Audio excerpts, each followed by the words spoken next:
Hi, I chose video type reflection because it seemed fun and I'm thinking to upload this video on my own blog as well.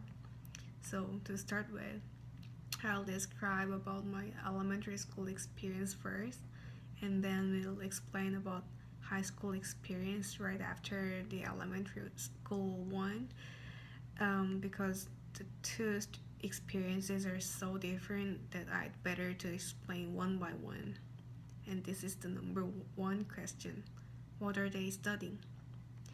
The elementary school that I visited was Arabi Jones, and I walked around the school with my assigned EC teacher, following her schedule, and visited several classrooms.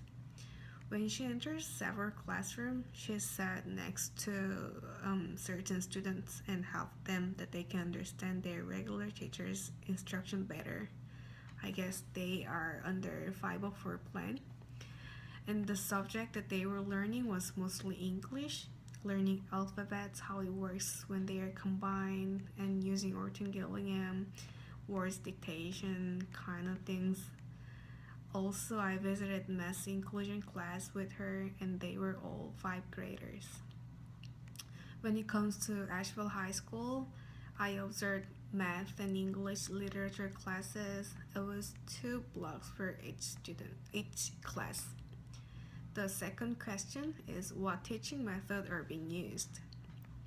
For the most regular classroom in Arabi Jones, it was direct instruction, I guess. And I'm not sure if it's more like teaching method or a strategy. My EC teacher was using a program that are made up of practicing notebook and word cards for the student who is having dyslexia. She recorded time on the checking sheet when the student work is done. Yeah, and the program looked like very detailed. She told me that it's been 2 weeks that she started to use it. For Asheville High School, teaching method was normal. It was like solving problems individually at the beginning of the class and then giving instruction to the whole class.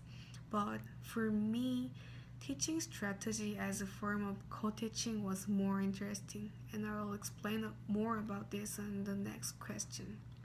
This is the next question. Number 3. Do you see any strategies, techniques, or method discussed in our courses that is being utilized in the classroom? I will talk about co-teaching that I observed in Asheville High. First, all the classes were using co-teaching strategy without exception. It looked like teaming model at first time, but was more like one teach, one assist model as I look more. Observing co-teaching what I just learned in our class was really interesting. One teacher was more into the subject teaching and the other teacher was taking care of the students in terms of their behaviors or attitudes. And it seemed like it works. The ELA, English Literature of Art class was a mess, literally. But the assisting teacher took a big role in the class. She organized the class and encourages students who are not engaging, and sometimes she pointed some parts that teaching teacher was mistakenly missing.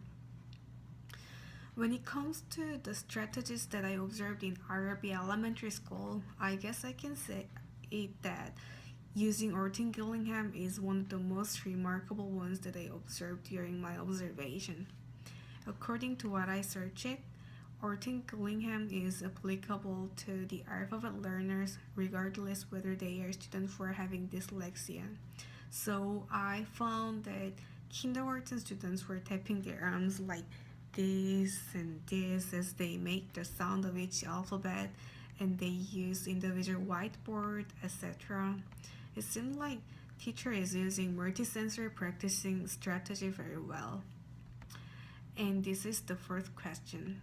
How do the students engage with the content being taught? I can say I saw individual student like one-on-one instruction Also, I saw a whole class instruction of EC as well, since I've been to inclusion classes in Asheville High, but I didn't see small group instruction for exceptional students. I think I can answer this with the next question, which asks me about whether there was any adaptations, accommodations, or modification.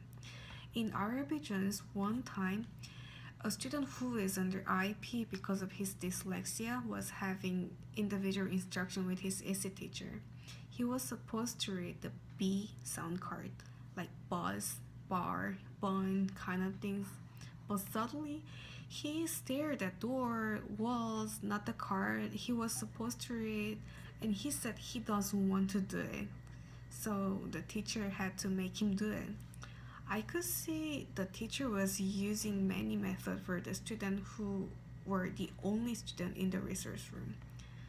I guess students who are getting individual instruction are taking the most advantage of accommodation in the school because teachers know their characteristic very well and modify their teaching ways depend on of the student the situation.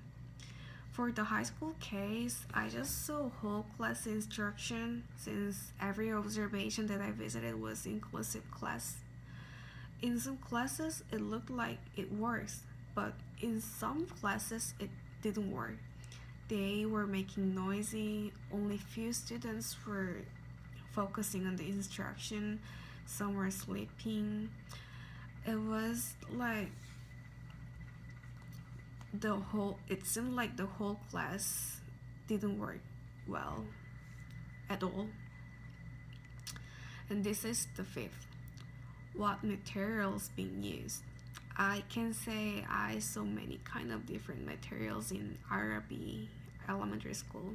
It's like textbook, handout, thinkpad, and the programs, card game, alphabet magnet, books, individual whiteboard kind of things. And for the Asheville High, they used Chromebook. Through that Chromebook, they use problem solving program in general, and they use Kahoot, handouts, a novel book for English literature class, projector. I think high school materials are pretty simple. The sixth question: do you see any adaptations, accommodations, and or modification for individual students? How do individual students respond to different types of activities? As I mentioned several minutes before, Asheville High School teaching class was the most adequate classes for adaptation or accommodation for students. And I can say also one-on-one classes too. What Arabic Jun's EC teacher was doing was to make adaptation for students who are having slight learning disability. As she visits regular classrooms, she facilitated a certain individual student's work that is supposed to get the service. I was amazed that a student can get a service like that, especially in public school. And this is the seventh question about my insight during the observation. This will be the last question. First of all, in terms of elementary experience, I just realized that there are so many ways that teachers can control students. It was like strategies to control students' behavior to make them follow their instruction when they're not following the rule or when they're acting out a bit. And that way, I got to think a lot about human side of education. While I am doing my DJ in one of the articles, the author stressed how much the teacher's capacity to take charge of the student's behavior in human way is important. But it seemed like the class is chaotic, teachers are busy, and they know many strategies that they can easily control students' behavior that they don't like, something like that. And for the Asheville High, it seemed like it's hard to keep inclusiveness in an inclusive classroom. Students use their cell phone, as I mentioned, listen to music, they draw drawings, slap, blah blah blah, like teenagers. But in there, I found a sweetness from an 80 student. No one was answering to the teacher's question, and no one was engaging to the class. But the 80 students seemed like she cannot deal with the silence of the class. She kept answering, and she urged other students to discuss together, which made me think that she's so lovely.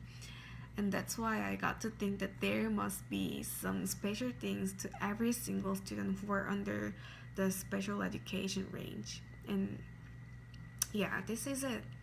I enjoyed field experience. It was literally a huge experience to me. A little bit challenging though.